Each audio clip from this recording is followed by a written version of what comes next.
other one I want to talk about, the second to the last rape, which was the fourth rape, happened after I got married to my husband, had my 2 kids, and then we moved to Ikeja. We moved to this place in Agidimbi. You know, the house was very close towards the canal, you know, and I was living with my landlady. My landlady was living in a duplex, and she had this mini 2-bedroom flat, which I rented, and I was living there with my husband. I had gone to Dubai. I came back because then I had a shop in Ilupeju, and I was, you know, I had a boutique, a salon, a video club, and I was selling gold. I could remember Okpe Ayola's gold was even among this gold then, because some funny creatures, people running around because the area was dark. I said, I'm robbers, we've entered. Bam. So I was panicking. He got up, we were panicking. I picked up the phone, I ran into the living room, we started making calls because we had a security door, so it was very hard for them to break in through the door. So we felt we were safe, that there was no way they were going to come into the door, but we had to stay away from the windows in case they were going to shoot, you know. So we all gathered ourselves, you know, to the corridor one side. We closed all the doors, we started making calls. I carried the kids. Priscilla was about, I think, 3 years old or 4. Festus was about 5 or 4. I can't remember. They were young. We carried them, and we started. Okay, it was 2000, and this happened 2004. 2004. You know, so I carried them into the. So we started making all calls. I was calling everybody I knew. We're calling, and you know, people were calling the police. Even at the point in time, the police called us back to say they're on their way. Blah blah blah. So we were happy. So they came, they started knocking the door. They said, open the door. You know, we didn't respond. At the point in time, we just heard, bah, bah, bah. They were actually breaking the window. They came with hammers and whatever. I don't know. They were just, I was like, my husband. So my husband had to say, my ex-husband had to say, oh my God, I have a gun in this house. You guys have to leave now before I shoot. They stopped. We were happy. Then they said, Damburu back, I shake it, shoot, you know, like they were speaking Hausa. I don't know. Then my husband said, what are we going to do? Because the driver was in the house also. The house help was there. What are we going to do? I said, I don't know. My husband went, he said, I've gotten the gun. Okay. He said, Laiton, my driver's name then was Laiton. Laiton, get the gun. Then one said, yes, sir. I mean, there was a... See, this thing that I'm laughing about. To cut the long story short, they broke him. And they said it. They said, once we come in, shake it, whatever, you all are dead. Especially you, like, because there was an exchange of words between my ex and them through the window. Because at the point in time when they were trying to bring down the window, we had to get our, what's it called? Dining table. We need to push it back. You know, we're using the dining table to push back the window. We got so many things, chairs, everything. Even our 3-seater, we had to stand it up to, you know, to push back the window so they could not break in. You can imagine, it was a lot of trouble.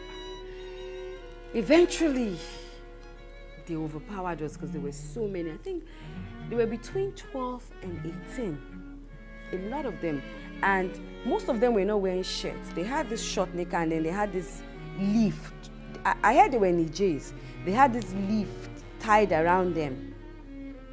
It was just 2 of them that was dressed. The leader, that one had a black cap. I can never forget that black cap.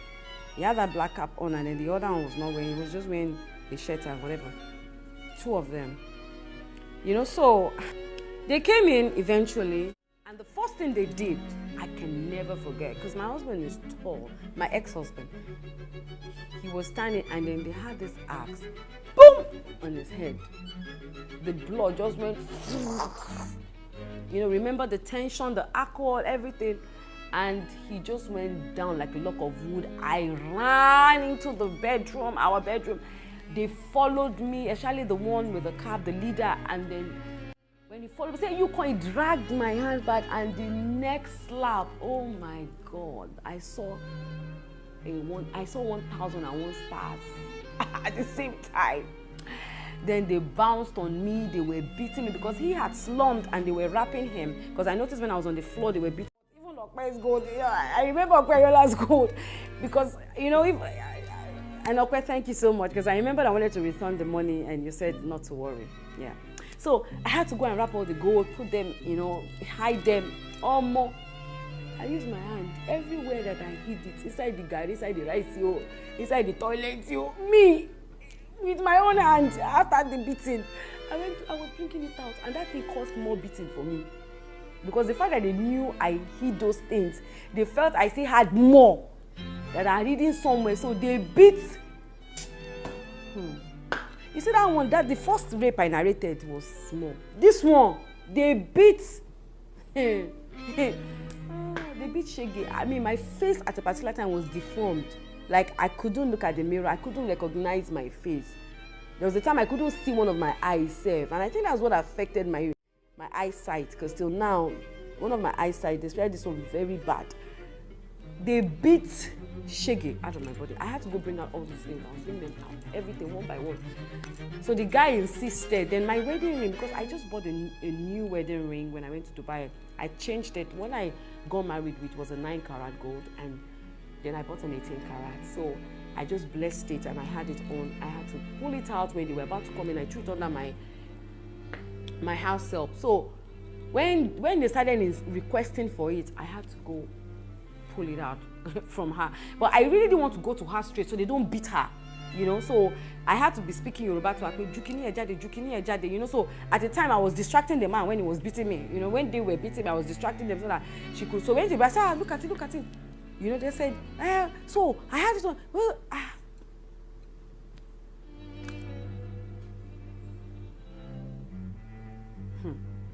It wasn't funny. So I gave them all the gold, everything, but they still insisted I had more gold. At a point in time, they asked me to lie down. For years, I had bruises, internal bruises around my heart area. And that caused me to lose a lot of weight. I couldn't lift up everything. Until tomorrow, I can't climb mountains. The blood that gushes out of my nose. Tiana witnessed one recently in Turkey. When she said we should walk one distance, I said, Tiana, I don't climb. And she said, it's a land. When she saw the blood gushing out, she was shaking recently. So lifting up heavy objects till tomorrow affects me. You know, and after a while, they started moving out, taking all the things. The second in command, the reason why I knew it was the second in command, because it was two of them that was controlling the rest people. They took out all the electronics, the TV. We didn't really even have much safe, but they sure took everything that we had, the DSTV, what do they call it? Video player, everything, sound system. They sure packed. But they actually came because of the gold. Apparently, they have been coming to the compound, pretending to be security guys around, that they want to come and fetch water. You know, and I used to allow them. Sometimes it's not good to be too nice. I used to allow them, but I didn't know that they have partnered with our then security man, which was an OPC guy then. They had partnered with them. They wanted to rape me and the landlady, but unfortunately, she was supposed to arrive that day, but she missed her flight. So even when they wanted to come into the compound, because they came through the back fence, you know, that back fence is very close to the canal at Agidimbi. You know, you can see that on that bridge where you can take to Magodo or take to Ibadan or take back to Ikeja. Is it Otedola? I don't know what they call that bridge. So they came through that place, and then this, according to the security guy who is late now, told them to go back and come back another day, that the landlady missed her flight. But they were so angry that they sliced his belly. You know, because he later died. He confessed before he died. They sliced his belly. So he was the one allowing them into our compound, telling us, madam, they want to fetch water. So I said, okay, they can fetch water. Not knowing that they were using that one to come and survey the house, to look at everywhere. So they knew every nooks and corner of that house. All right. So, because my house help recognized one of them. So she later said she recognized this particular person. Anyways, with all the police safety, they couldn't catch them. That one is for another day. Let me continue. Anyways, so the second in command, when they were moving their things out, I thought they had gone, because at the particular time I wasn't really hearing. I thought they were outside. So I just lifted my head from the floor where I had been brutally beaten and battered. And when I just lifted my head like this, the guy was standing right there staring at me. So he just said, "You!" He just grabbed me. They already had torn my clothes, but he finished the remaining tearing, tore every goddamn thing, and dragged me with my neck outside. And raped me. So I thought they were going to take turns because there were a lot of them. So me, I already felt dead anyways. And when he did what he did, the guys were just passing by. Even one gave me a dirty slap in between the whatever. But he was the only one who did what he did. And then he got a rope, tied my neck. Now, my landlady had, towards the fence where they came in through, my landlady had this little garden. She loved planting tomato stuff, so it was a very big compound. He dragged me with a rope there. He had a cutlass, and then he was digging sand out. And then he asked me to kneel. So I knelt down like this, okay? I was like this. You know, he had tied the rope around my neck towards my hand, so I was like this. And then he was digging, you know? So the other guys were passing. They were just passing through that. They were going through that hole to take all the things because they broke into my landlady's house, but she wasn't around. Her mother was around, but she locked herself upstairs, and they had this iron security door, so they couldn't get upstairs. So they were carrying the electronics from the living room downstairs in my landlady's apartment on my side, and they were going in. And then when he was doing that, and then I think he was praying because I was hearing Bismillah, whatever. And as he was doing that, someone from that hole started talking to him, and they were exchanging words. You know, I don't understand their language.